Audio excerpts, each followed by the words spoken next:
This is a production of PBS Charlotte. This week on Off the Record, City Council can't decide what to do about raising and spending new taxes on transit. No final decision from CATS either on a route for the Silver Line, but the CATS board has decided on plans for a new uptown transit center. Bus drivers vote this weekend on a new contract offer. Looks like they've decided not to strike after all. And the county's still deciding what next year's property tax rate will be. But it looks like a lot of tax bills will be increasing.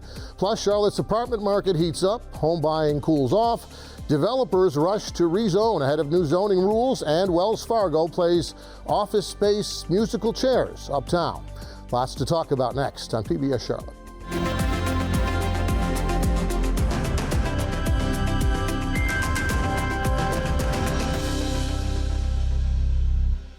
And from our PBS Charlotte studios near historic Plaza Midwood, I'm Jeff Sonnier, and we're off the record talking about the stories you've been talking about this week. And if you watch the news, read the news, and listen to the news, well, you'll recognize the names and faces around our virtual table. Ely Portillo from WFAE, Genna Contino from the Charlotte Observer, and Cristina Bolling from the Charlotte Ledger. You can also join the conversation at home or from your phone. Just email your questions and comments to offtherecord at WTVI.org. Well, let's start this weekend's show with a story that is still developing as we go into the weekend. Charlotte bus drivers voting to strike or not to strike after ongoing negotiations with over a new contract. Genna, your story was the first one I saw this week about the possible positive conclusion of this. You want to bring us up to date on where we are with the bus drivers contract? Yeah, sure. So CATS bus operators or Charlotte bus operators have been in negotiations with the company that employs them for a while on a new contract with the union they're represented by. And that contract will determine, kind of set the standard for their baseline pay, the holiday time they have, different things like that. And they haven't agreed on a contract for a while now. And earlier this month, it resulted in them voting to strike, which doesn't mean they were going to strike right away. There's a few more boxes they had to check at the federal level to get to that point. But it was still a little scary. I mean, even though ridership is down, the bus still takes a lot of people to work every day. And a lot of people's livelihood is reliant on that. But luckily, it seems like they've come to a tentative agreement. I am not sure. The details are still pretty unclear, at least from my reporting, on the contents of that contract and what they've decided on. But it looks like they're going to be able to avoid a strike and come to an agreement with their employer. And they are voting on that, I believe this weekend. So we'll see. Yeah, a few weeks ago they voted to possibly strike, but the feds call it a cooling off period, and I guess that's what happened. They kind of cooled off and worked out at least some of their differences tentatively. Do we have any idea, I know, on that ongoing discussion between the drivers and the union about higher pay versus that off time? I mean, that seemed to be the hitch in the works there that was preventing a contract from being reached earlier. Any insight, anybody, on that? Well, the last 3 contracts have been voted down. So this time it sounds like we are closer to an approval, but we'll see when the votes are counted on Saturday what ends up happening. We know the major sticking points have been pay, but also work rules, such as how much time off you get, when you can take it, what's excused time off, when you can take it without, an excuse, and also benefits. So, they're still negotiating that. The last time this happened, a decade ago, they came right up to the day before the strike and then voted to approve a contract. So, we've been even closer before, but haven't seen that strike. And I think one thing that this whole episode has highlighted is the unwieldy nature of having a private company run Charlotte's bus system that the city really has no control over. That's really been highlighted in the past year as this private contractor tries to deal with driver shortages, concerns about safety, especially in the wake of the killing of Ethan Rivera about a year ago, a bus operator. So longer term, I think that this whole arrangement is really looking pretty rickety. Yeah, it's kind of a Bermuda Triangle of confusion with that those three different parties all being involved. Katz at one point was blaming the drivers for their operational issues, and it did look like at one point there was a lot of bad blood, among all three sides. But again, although Katz didn't actually negotiate this tentative agreement, it is one bit of good news and maybe a little bit of stability, at least for the for the bus system in particular. You would assume that Katz wouldn't offer or agree to anything that didn't give them some of the operational flexibility they need, but I guess we won't know for sure until the drivers vote and we see the details. Yeah. Well, again, that just is the awkwardness highlighted here, because Katz isn't offering anything. Katz has nothing to do with the negotiations. Right. It's RATP Dev, a private company that, most people have never heard of, that is actually doing all the negotiations. So Katz is kind of sitting on the sidelines watching all this play out. It's their buses, their transit system. They really can't do anything to negotiate directly with the drivers union. So that's an interesting aspect of this. Yeah, if you're a bus rider, at least the good news is if there is no strike, that means there will be no disruption. And that's, as Genna mentioned, that's important to a lot of folks who don't have another mode of transportation when it comes to getting around town. Staying on the transit subject, City Council had their budget retreat. I don't know if they still call it that anymore, but the city manager proposed to council members a new option on how to perhaps get the transit funding they need and also placate the politicians in Raleigh who don't see eye to eye with the city on how they want to spend that transit money. Who wants to take first crack at where we are on the transit funding issue with City Council? Anyone? Well, I'll always take a crack at transit and funding, because I feel like I've repeated all this so many times. Yeah. It's a Groundhog Day of news stories, right? But go certainly. ahead. So the city has really wanted to raise $13.5 billion to pay for its transit expansion. About half of that, the city's local share, would come from a 1-cent transit tax. They need the legislature's approval to put that on a referendum. Tim Moore really blasted that plan a few weeks ago, the Republican NC House Speaker. He said, this is too much spending on rail. The plan would spend about 80% on transit. He wants to see much more spent on roads because he says most people are driving. So we should spend the money. Charlotte should spend its money there.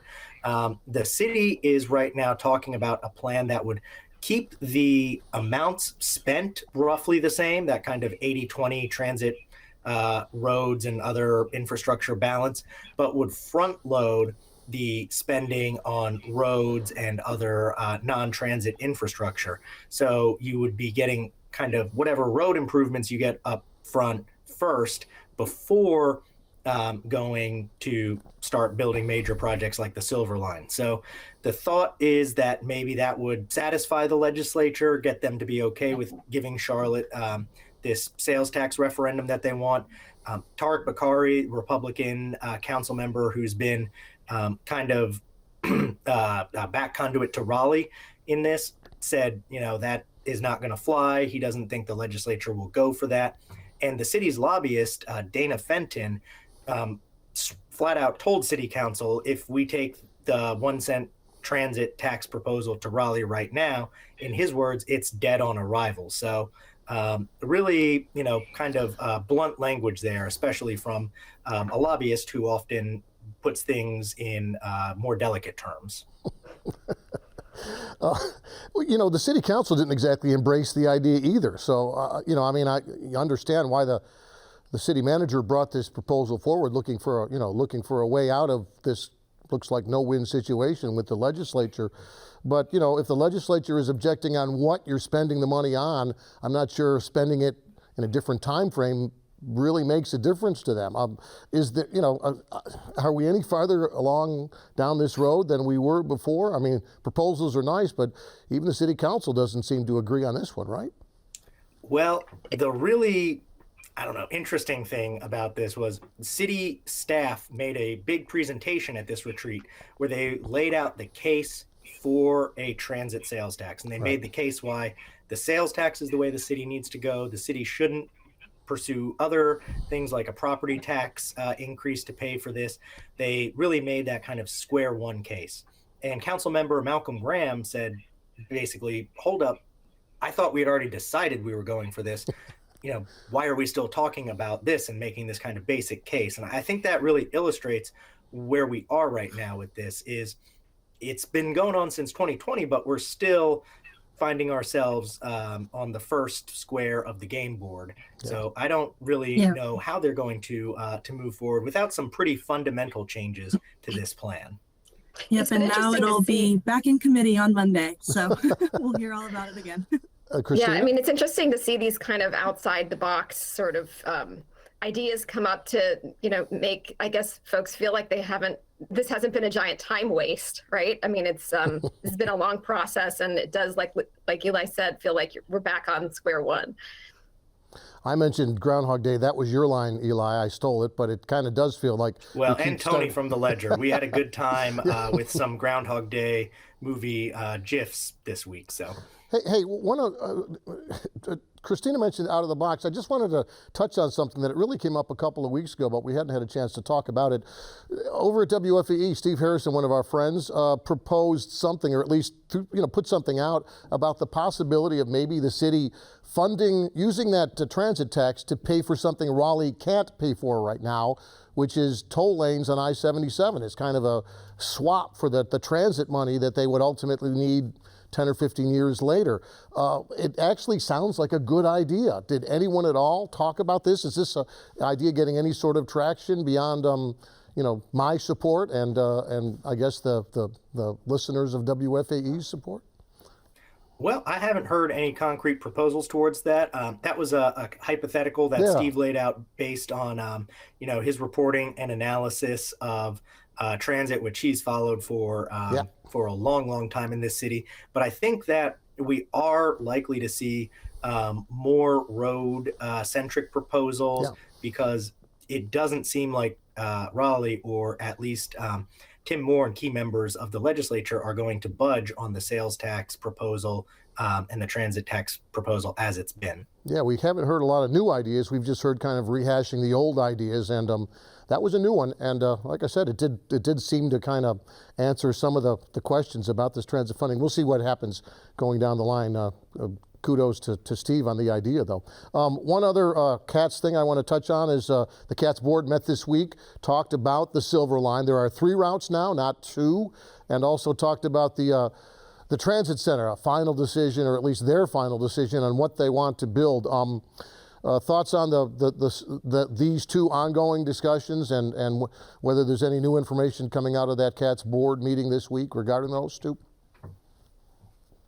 Anybody? Well, I think one, the big takeaway for me is that nothing is changing very much from the original proposals. The city still wants to build the bus station, rebuild the central bus station underground, put development on top of it. They still want the Silver Line to go around Uptown to the north, kind of following 277 roughly, rather than going through the heart of Uptown. There's been a lot of discussion on these for the last few months, but really after all that discussion, it looks like both of the original proposals have the support to move forward, and that's the direction that CATS is going to go. Yeah, on that transit center, they have decided to go with that plan to build it underground versus above ground, or in two tiers. But Cristina, the Ledger did a story this week about the rush to rezone among a lot of developers. Did I read correctly that they even rezoned the property at the transit center to get in under the deadline under the old zoning rules? Talk a little bit about what's going on with developers in regard to these new zoning rules that are coming quickly that they'll have to deal with in the near future. Sure. So we got a little bit of a chuckle out of that. But what's going on right now with this is that the Unified Development Ordinance, which is kind of the guidelines that will shape development, there's a new ordinance going into effect in June, but this week was the deadline for developers to get in their rezoning requests under the old ordinance. And so it was sort of Christmas time for rezonings in Charlotte, the beginning of this week. pretty amazing to kind of keep refreshing the rezoning website and seeing who was filing rezonings this week. And sure enough, there were some done by the city who were trying, as they were trying to get that bus station and another temporary bus station approved under the old rezoning rules. So that was kind of interesting. It was fascinating to watch the different developments coming in, the rezoning requests coming in. There were a couple massive ones off of Providence Road. Yeah. Like 3,000 some homes.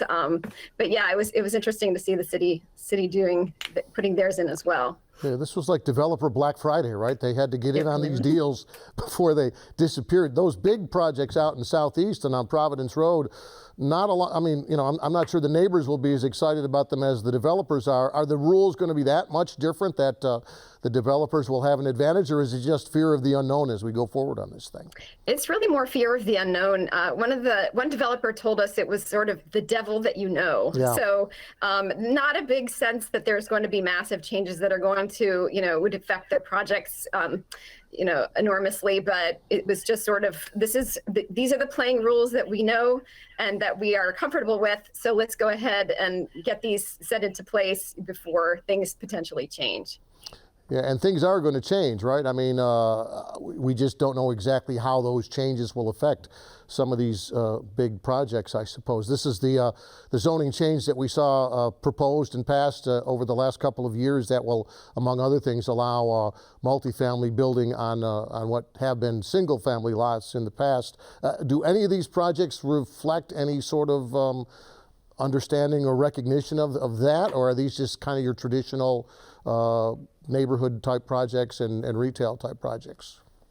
I'm not sure that we saw many that kind of fall into that category that you're talking about. A lot of them were large multifamily. There were shopping centers and a lot of apartments and that kind of thing. There was a new CMS middle school that's going to be built in South Charlotte. That one was interesting. But no, didn't seem like a big wave of that multifamily on single lot like you're talking about.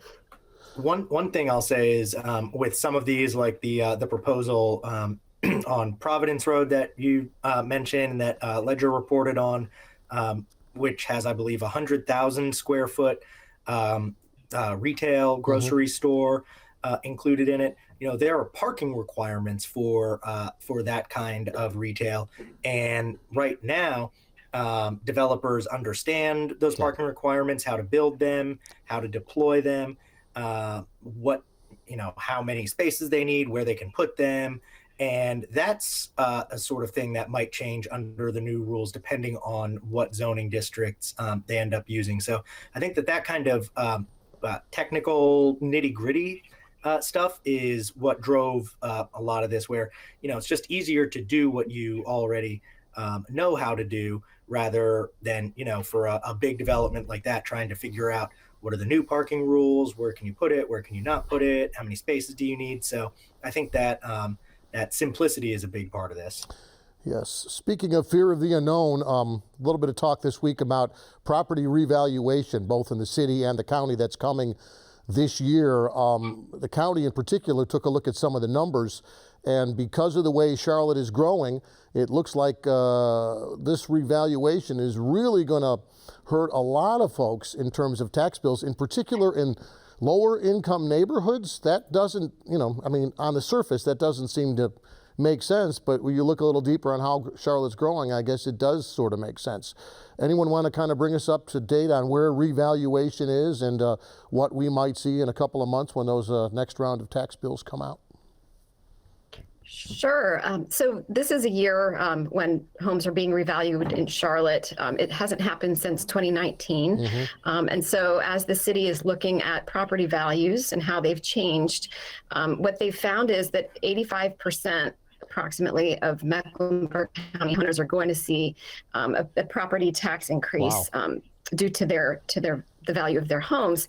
And when they looked at where those increases would hit the most in terms of proportionately for these homes, what they found was that it's going to hit folks who live in the Crescent, which is, in Charlotte, we have our South Charlotte wedge, they call it, that tends to be more affluent. And it will be homes that are valued less that will increase in value proportionately more, if that makes sense. So it was surprising to some people, and it brings up concerns that folks who maybe will be more impacted by this because maybe they have less will be hit harder. So that's definitely a concern for a lot of people. Yeah, it's. I guess it's the gentrification, the popularity of some of these neighborhoods that have traditionally been low income. Not just the residents, but the property has been kind of low value, and now the values are starting to skyrocket because of the attractiveness of where they are and what they are, and that's what prices a lot of longtime neighbors out. The folks who own the home but can't afford the taxes on the home anymore because of this revaluation. Is there a way out of this kind of problem for lower income families, or is this something that is inevitable because of the way that Charlotte's growing? Well, there are programs for people who have owned their home, seniors.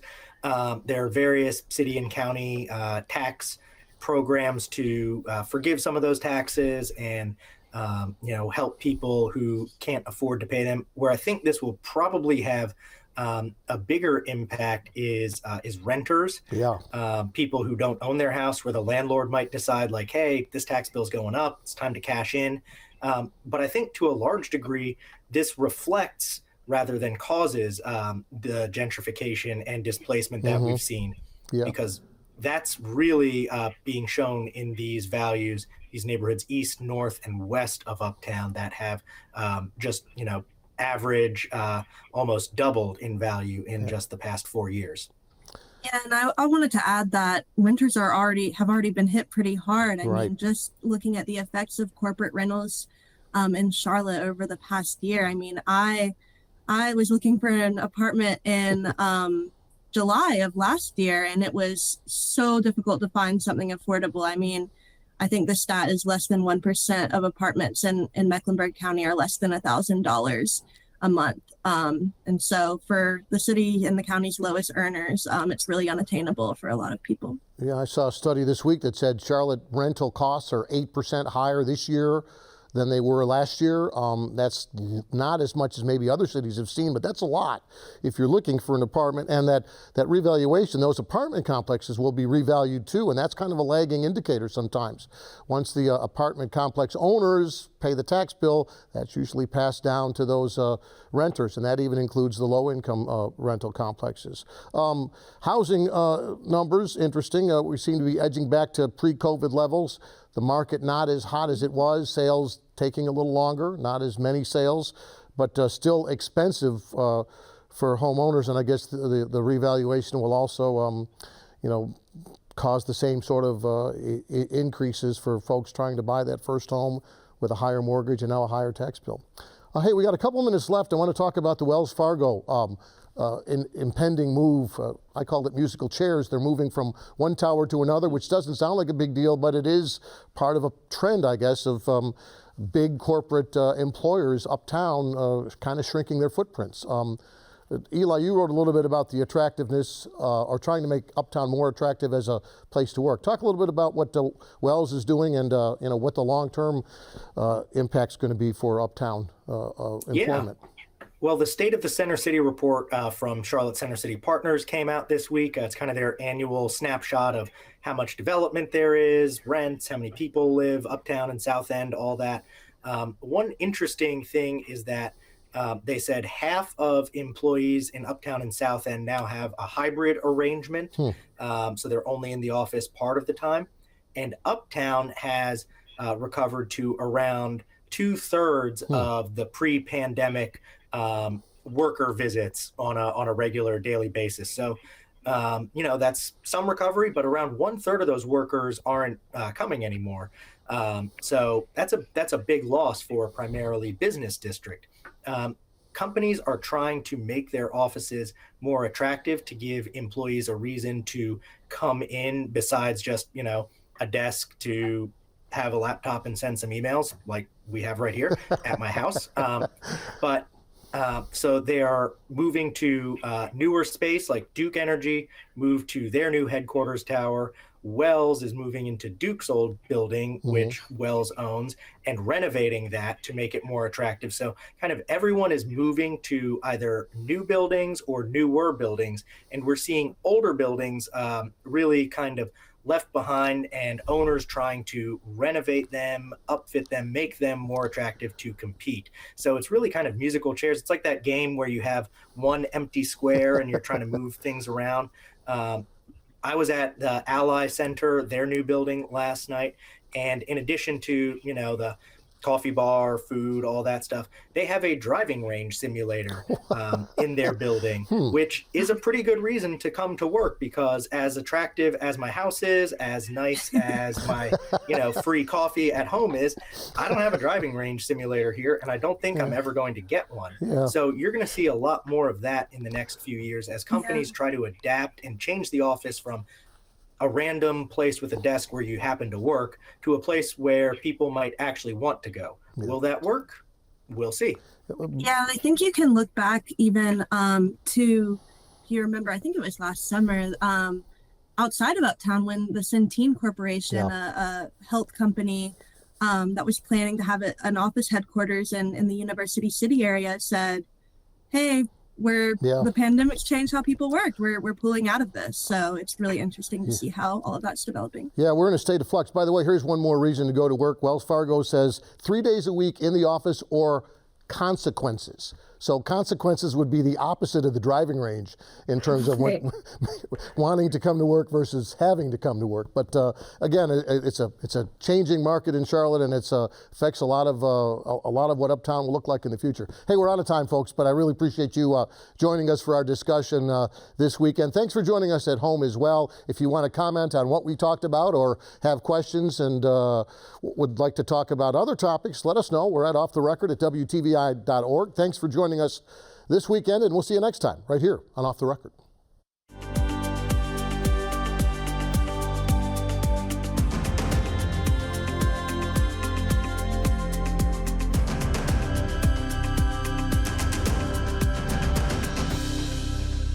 A production of PBS Charlotte.